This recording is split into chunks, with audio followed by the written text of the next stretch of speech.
Assalamualaikum warahmatullahi wabarakatuh. Waalaikumsalam warahmatullahi wabarakatuh. Salam sejahtera untuk kita semuanya. Para sahabat sekalian, di sini saya sedang bersama beliau pengasuh Pondok Pesantren Syafi'i Akrom, Bapak Ki Abdul Halik Ma'rufi. Pada kesempatan kali ini insya Allah kita akan berbincang-bincang, mengobrol, membahas tentang kemerdekaan Indonesia, yang mana pada tanggal 17 Agustus 2019 ini Indonesia merdeka yang ke-74. Nah, apa saja yang akan kita bahas? Mungkin yang pertama gini Pak Yai, kita sudah merdeka 74 tahun, itu mungkin waktu yang sudah cukup lama ya. Tapi banyak orang yang belum paham tentang makna hakikat daripada kemerdekaan itu sendiri. Monggo bisa dikasih penjelasan ya. Merdeka itu sebenarnya apa sih? Terus apakah kita ini sebenarnya sudah merdeka apa belum? Baik, Assalamualaikum warahmatullahi wabarakatuh. Waalaikumsalam warahmatullahi wabarakatuh. Bismillah, alhamdulillah, wassalatu wassalamu ala rasulillah. Kaum muslimin rahimakumullah dimanapun Anda berada. Kalau kita berbicara tentang makna kemerdekaan, Bapak Insinyur Haji Soekarno, beliau pernah menyatakan bahwa memaknai kemerdekaan itu jangan terlalu jelimet. Sederhana saja sebetulnya apa yang dikonsep oleh beliau tentang kemerdekaan, yakni kita merdeka dari politik-politik yang akan merusak terhadap keutuhan bangsa Indonesia. Makna ini menjadi sangat luar biasa karena efek daripada makna kemerdekaan menurut Bapak Haji Soekarno ini, kalau kita secara politik baik itu ekonomi maupun yang lain masih didikte oleh pihak-pihak luar, kita tidak bisa pure dalam mengatur politik dan kehendak kita untuk membangun bangsa, maka sebetulnya kita masih belum merdeka.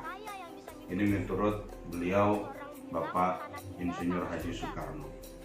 Oleh karena itulah, kalau kita ingin dikatakan merdeka secara utuh, maka kita harus merdeka dalam sisi politik, baik politik ekonomi, politik agama, ataupun yang lain sebagainya, sehingga kita tidak boleh kemudian mengekor atau bisa didikte oleh pihak-pihak di luar dari kita sendiri, di luar negeri.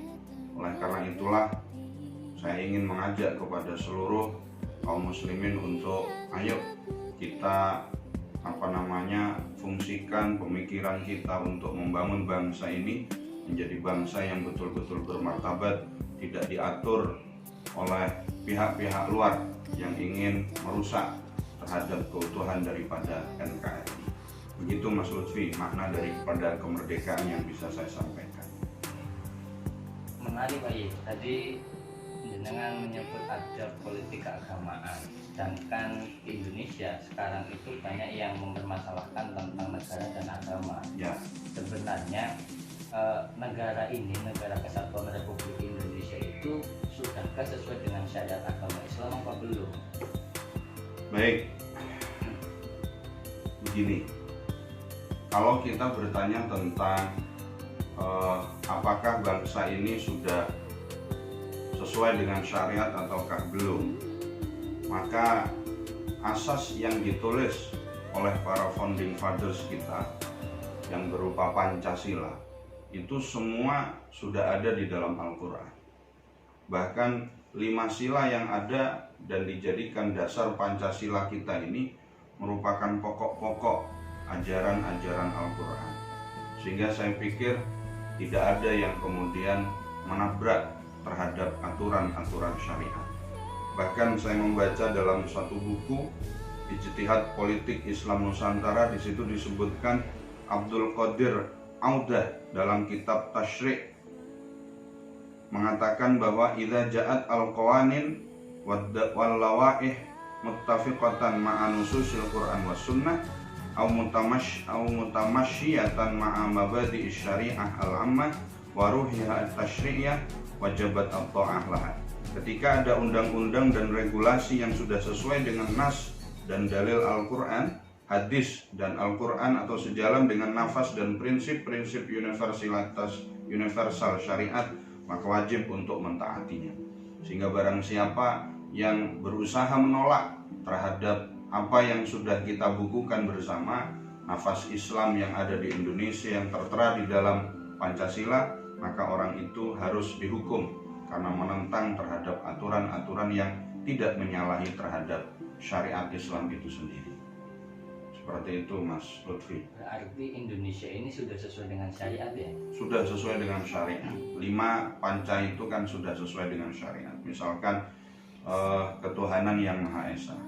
Ketuhanan yang Maha Esa itu adalah makna daripada Qul huwallahu ahad, Allahus samad, lam yalid walam yulad walam yakul lahu kufuwan ahad.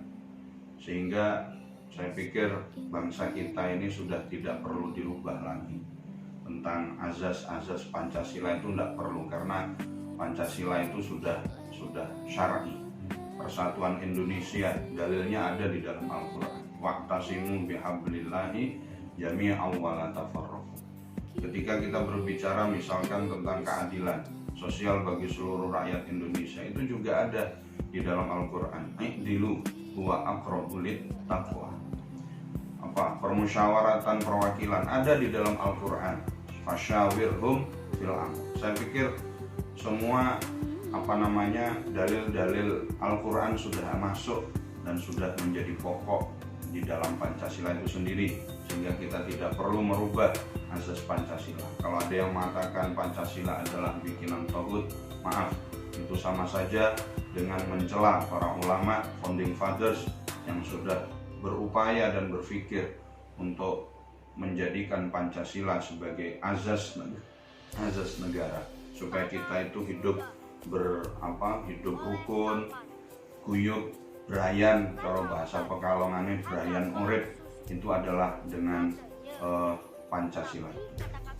Hal itu kiranya perlu disampaikan kepada masyarakat luas ya, karena gini, beberapa waktu yang lalu sempat heboh, ada salah satu tokoh daripada ormas Islam tertentu itu yang mengatakan bahwa membela tanah air atau nasionalisme itu tidak ada dalilnya ya kan, seperti itu. Jadi kita biar masyarakat yang ada di bawah, khususnya kaum pelajar itu kan tahu bahwasanya nasionalisme itu ada dalam Islam atau enggak, kita membela Indonesia ini benar atau enggak, atau gimana. Nasionalisme sendiri itu apa sebenarnya ya? Baik, nasionalisme itu kalau kita maknani secara mudahnya saja, ambil gampangnya saja, nasionalisme itu adalah kecintaan seseorang kepada tanah airnya.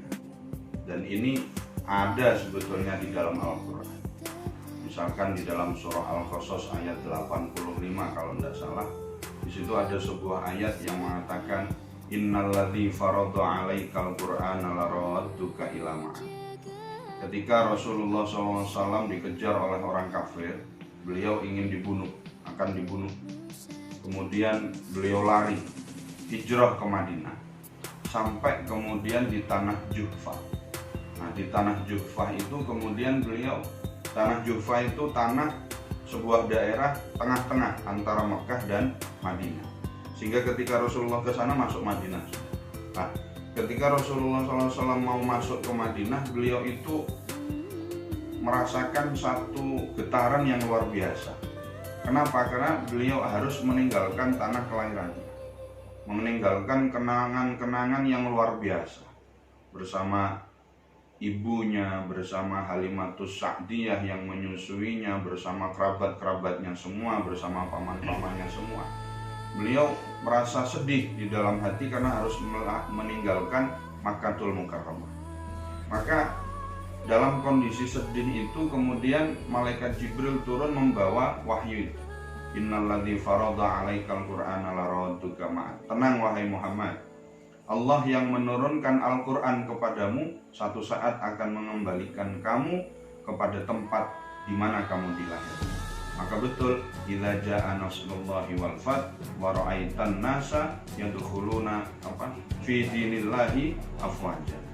Nah, ini merupakan bentuk, merupakan sebuah contoh, merupakan sebuah tauladan bahwa Rasulullah itu juga sosok-sosok yang betul-betul mencintai tanah kelahirannya.